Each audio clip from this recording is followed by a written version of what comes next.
Ayan, sabi ng mga DDS, mga kababayan, no? Si John Vic, nauto ni Kiko Barsaga kasi daw si John Vic ay pumunta, mga kababayan, doon sa labas ng Forbes Park. Nauto daw si John Vic. Yun po yung sinabi. Nung nakita ko itong si Jimmy Bondok, na ni pagnonotaryo po, hindi pa ho yata nakaka-score bilang abogado. Grabe, sama siguro ng loob nito kay Marcoleta. Magkakaroon na sana ako ng unang trabaho.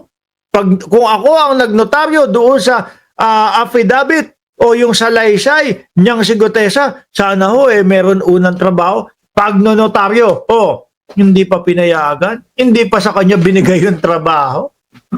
Sabi ng mga DDS, nauto daw ni Kiko Barsaga o nalin lang, no, ni Kiko Barsaga si John Vic Remulla kasi nga inabangan, agantay si John Vic Remulla doon sa Forbes Park. Bigla kong nakita itong abogado na ito.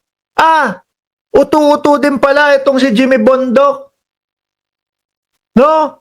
Uto-uto din pala itong si Jimmy Bondok. Pumunta din Tapos alam nyo, sinasabi doon, puro kesyo sila ang magaling. Sabi ng mga didis, sayang po, talo po kayo, Talo talaga. Nasa pan-30 yata yung pangalan nito Di ba, sabi ko nga sa inyo, paborito ko ito sa pagkanta, mga bossing. Lalo na po, yung kinanta niya na Overjoy. Naalala niyo yun?